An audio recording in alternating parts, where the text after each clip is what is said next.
Hello friends, स्वागत है आप सभी का। फ्रेंड्स, आज की इस वीडियो में हम आपके लिए हिंदी वर्णमाला का दूसरा क्लास लेकर आए हैं, जिसमें हम हिंदी वर्णमाला को बिल्कुल बेसिक से पढ़ रहे हैं। तो आज की इस वीडियो में हम पढ़ेंगे अघोष किसको कहते हैं, सघोष किसे कहा जाता है, अल्प प्राण और महाप्राण किनको कहा जाता है। आज की इस वीडियो में बहुत ही डिटेल्स में पढ़ेंगे। यहाँ से आपके एग्जाम में क्वेश्चन पूछे जाते हैं, तो आप वीडियो को अंत तक देखिएगा और लास्ट में आप अपना टेस्ट जरूर दिलाइएगा। तो चलिए फिर वीडियो को स्टार्ट करते हैं।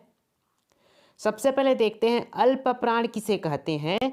अल्प प्राण ऐसे व्यंजक जिनको बोलने में कम समय लगता है और बोलते समय मुख से कम वायु निकलती है, उन्हें हम अल्प प्राण कहते हैं। अल्प का मतलब कम होता है, यानी कि ऐसे व्यंजक जिनको बोलने में कम समय लगता है और हमारे मुंह से बोलते समय कम वायु निकलती है, वे आपके अल्प प्राण व्यंजन कहलाते हैं। इनकी संख्या कितनी होती है? 20 होती है। अल्प प्राण किसी भी वर्ग का पहला, तीसरा व पांचवा अक्षर होता है। ठीक है, अब इसको ट्रिक से याद करेंगे। ठीक है, इसको ट्रिक से याद करेंगे। सबसे पहले देख लेते हैं, अब हम महाप्राण पर भी एक नज़र डाल लेते हैं। महाप्राण व्यंजन, अब नाम से ही आपको स्पष्ट हो रहा है, महाप्राण यानी कि अधिक। ऐसे व्यंजन जिनको बोलने में अधिक समय लगता है या फिर अधिक प्रयत्न करना पड़ता है उन वर्णों को बोलने में, और बोलते समय इन वर्णों को हमारे मुख से अधिक श्वास निकलती है, वे आपके महाप्राण व्यंजन कहलाते हैं। महाप्राण व्यंजन की संख्या 15 होती है। महाप्राण जो है किसी वर्ग का दूसरा और चौथा वर्ण का अक्षर होता है। ठीक है, अब इनको कैसे याद करेंगे? देखिए, आपको सिर्फ किनको याद रखना है, 1 से लेकर 5 तक गिनती। पहला 1, 2, 3, 4 और 5, बस इसको याद रखना है आपको, 1 से लेकर 5 तक गिनती को। उसके बाद आपको इन पांचों में 1, 2, 3, 4, 5 में आपको विषम संख्या को अलग कर देना। तो विषम संख्या कौन है? आपका 1 है, 3 है और 5 है। ठीक है, ये जो विषम संख्या 1, 3, 5 ये किसके हो जाएंगे? ये आपके अल्प प्राण के हो जाएंगे। ठीक है, अल्प प्राण के किसी वर्ग का जो आपका पहला, तीसरा व पांचवा जो अक्षर रहेगा वो अल्प प्राण व्यंजन होगा। ठीक है, अब जो बाकी बचे हुए हैं, कौन कौन बाकी बच गए? दूसरा और चौथा बाकी बच गए हैं। ये दोनों जो है आपके किसके हो जाएंगे? महाप्राण के व्यंजन हो जाएंगे। ठीक है, चलिए इनको हम स्ट्रक्चर से देखेंगे, तब आपको और ज़्यादा से समझ आएगा, ज़्यादा अच्छे से। किसी वर्ग हमने बताया पहला, दूसरा, तीसरा, चौथा और पांचवा। सबसे पहले हम बात करेंगे अल्प प्राण की। तो आपको क्या बताया हमने? आपको 1 से लेकर 5 में विषम संख्या को चयन करना है। देखिए, विषम संख्या पहला है, तीसरा है और पांचवा है। ठीक है, ये है। और इनको देखिए, पहले में क, फिर तीसरे में ग और ड़, च, ज, इया, ट, ड, अढ़, त, द और न, प, ब और म। ये जो है आपके अल्प प्राण हो जाएंगे। ठीक है, और साथ ही साथ इनके साथ कौन हो जाएंगे? आपका य, र, ल और व। ठीक है, इनकी संख्या कितनी होती है? इनकी संख्या जो है आपका 20 होती है। ठीक है, अल्प प्राण की संख्या कितनी होती है भाई? 20 होती है। चलिए अब बात करेंगे महाप्राण की। तो पहला, दूसरा, तीसरा, चौथा और पांचवा। ठीक है, तो इनमें तो जो विषम रहेगा, विषम को ध्यान से हटा दीजिए। विषम को ध्यान से हटा देना है आपको। सिर्फ किनको ध्यान में रखना है? आपको सिर्फ सम को रखना है। सम आपका यहाँ पास 2 है और यहाँ पास 4 है। ख और घ, छ और झ, ठ और ढ, थ और ध, फ और भ। ये जो है आपके महाप्राण हो जाएंगे। और साथ में इनके साथ स वाले रहेंगे, स और ह। ठीक है, ये जो है आपके महाप्राण हो जाएंगे। ठीक है, इनकी संख्या कितनी होती है? इनकी संख्या जो है 15 होती है। हम एक बार और आपको बता देते हैं। किसी वर्ग का पहला हो गया, दूसरा, तीसरा, चौथा और पांचवा। आपको सिर्फ किनको ध्यान में रखना है? विषम संख्या। अगर आपको अल्प प्राण को पूछा गया है तो इनमें देखिए, अल्प प्राण को ढूंढने के लिए विषम संख्या को अलग कर देना है। पहला, तीसरा व पांचवा, ये तीनों जो है आपके अल्प प्राण हो जाएंगे। ठीक है, उसी तरह से अगर आपसे पूछा जाता है महाप्राण, तो सम संख्या देखिए 2 और 4 जो है सम संख्या है, तो 2 और 4 क्या हो जाएंगे? आपके महाप्राण हो जाएंगे। ठीक है, चलिए ये तो हो गए आपके अल्प प्राण और महाप्राण। अब बात करते हैं अघोष व्यंजन की। अघोष व्यंजन किसे कहते हैं? हिंदी के ऐसे व्यंजन होते हैं जिनके वर्णों का उच्चारण करते समय हमारे केवल श्वास का प्रयोग होता है और गले में बिल्कुल भी कंपन नहीं होता है, वे आपके अघोष व्यंजन कहलाते हैं। अघोष व्यंजन की संख्या 13 होती है। किसी भी वर्ग का पहला व दूसरा अक्षर जो है आपका अघोष व्यंजन होता है। ठीक है, चलिए हम उसके बाद एक सघोष व्यंजन पर एक नज़र डाल लेते हैं, उसके बाद अच्छे से समझेंगे। सघोष व्यंजन किसे कहते हैं? उसका उल्टा हो जाएगा।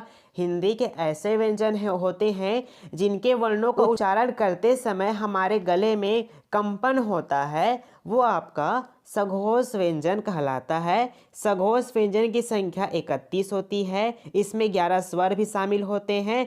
किसी भी वर्ग का तीसरा, चौथा, पांचवा अक्षर हमारा सघोष व्यंजन कहलाता है। यहाँ पर आपको बिल्कुल भी ध्यान नहीं देना है, आपको सिर्फ यहाँ पर ध्यान देना है। पहला, दूसरा, तीसरा, चौथा व आपका पांचवा। ठीक है, किसी भी वर्ग का अगर आपका पहला हो गया, पहला और दूसरा, पहला और दूसरा क्या किसके होते हैं? ये आपके अघोष व्यंजन के होते हैं। अघोष व्यंजन की संख्या हमने कितनी बताई आपको? 13।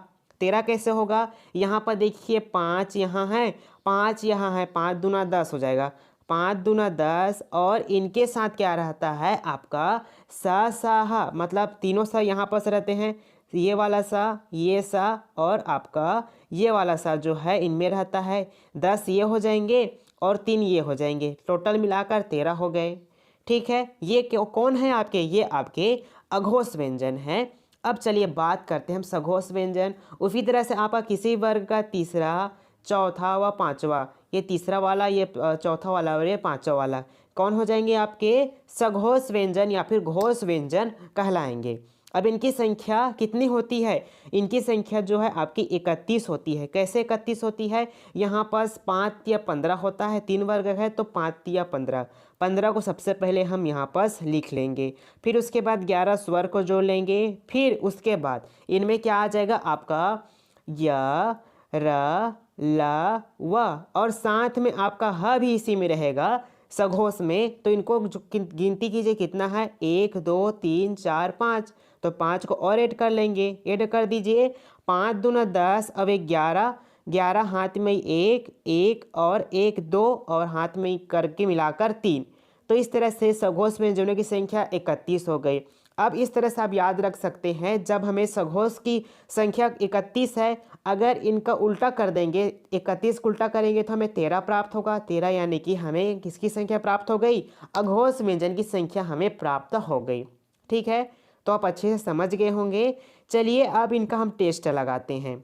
ठीक है, तो पहला क्वेश्चन ले लीजिए, उनमें से निम्नलिखित में से कौन सा सघोष व्यंजन है? सघोष, सघोष यानी किसी वर्ग का तीसरा, चौथा व पांचवा। देखिए ये देखिए यहाँ पास ऑप्शन नंबर सी है, तीसरा, चौथा, पांचवा, ये क्या हो जाएंगे? आपके सघोष व्यंजन हो जाएंगे।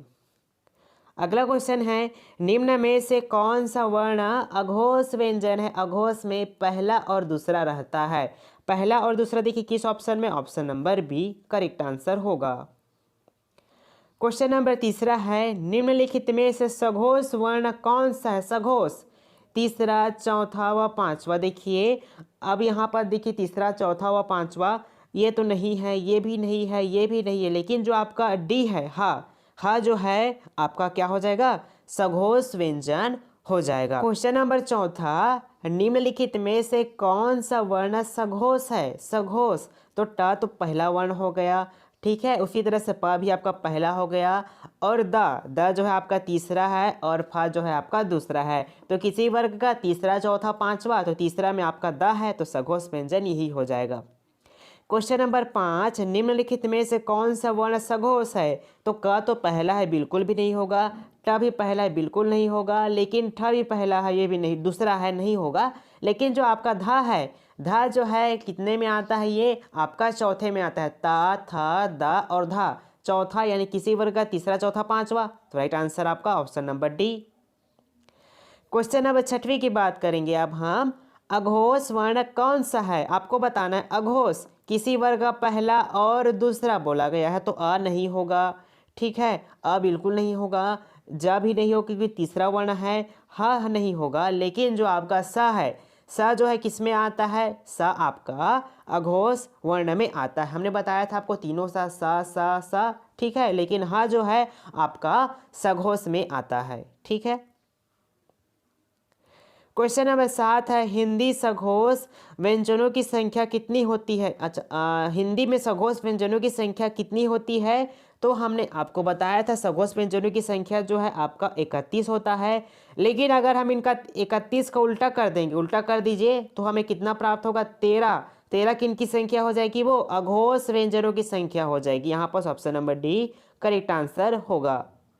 क्वेश्चन नंबर 9 है आपका, सघोष वर्ण कौन सा है, तीसरा चौथा पांचवा, ये पहला हो गया, ये दूसरा हो गया, ये सा भी नहीं होगा, लेकिन आपका हा जो है आपका सघोष व्यंजन है, ठीक है। हिंदी के वे कौन से व्यंजन हैं जिनके वर्णों का उच्चारण करते समय गले में कंपन होती है। हमने आपको बताया था गले में कंपन होती है या फिर गले में घर्षण पैदा होता है, वो कौन सा व्यंजन होता है, वो आपका सघोष व्यंजन होता है, ठीक है। क्वेश्चन नंबर 11 की बात करें अब हम, हिंदी के वे कौन से व्यंजन हैं जिनके वर्णों का उच्चारण करते समय केवल श्वास का प्रयोग होता है और हमारे गले में कंपन नहीं होती है, वे आपका क्या कहलाते हैं भाई, आपका अघोष व्यंजन कहलाते हैं। क्वेश्चन नंबर 12, निम्न में से कौन सा वर्ण सघोष है। सघोष, सघोष यानी कि आपका तीसरा चौथा पांचवा, तो ठ दूसरा है, ख दूसरा है, च पहला है, लेकिन म जो है आपका पांचवा है, तो ये आपका राइट आंसर हो जाएगा।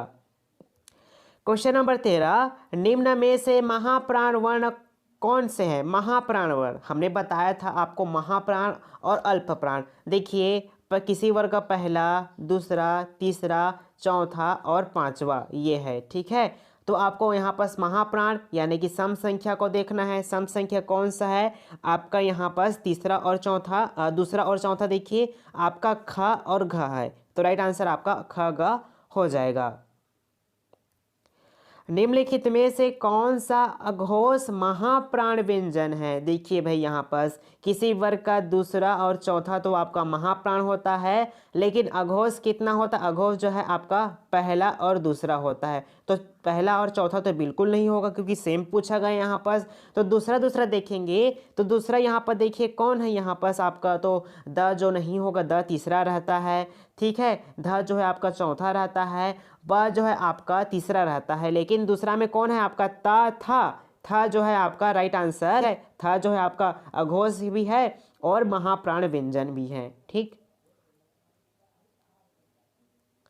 क्वेश्चन नंबर 15, निम्नलिखित में से कौन सा अल्प प्राण व्यंजन है। कौन सा अल्प प्राण व्यंजन है आपको बताना है। अल्प प्राण कहने का मतलब है आपको विषम संख्या बस देखना। भाई विषम संख्या तो 2 नहीं है, चतुर्थ नहीं है, लेकिन 1 3 4, लेकिन जो आपका 1 3 5 जो है आपका विषम संख्या है, तो यही जो है आपका अल्प प्राण व्यंजन हो जाएगा और आपका दूसरा और चौथा जो है महाप्राण व्यंजन हो जाएगा। कमेंट करके हमें जरूर बताइए कि आपको आज का वीडियो कैसा लगा और आपने कितने क्वेश्चन का आंसर बिल्कुल सही जवाब दिया, हमें बताइएगा कमेंट करके जरूर। मिलते हैं अगले वीडियो में। धन्यवाद, आप हमारे चैनल के साथ बने रहिएगा।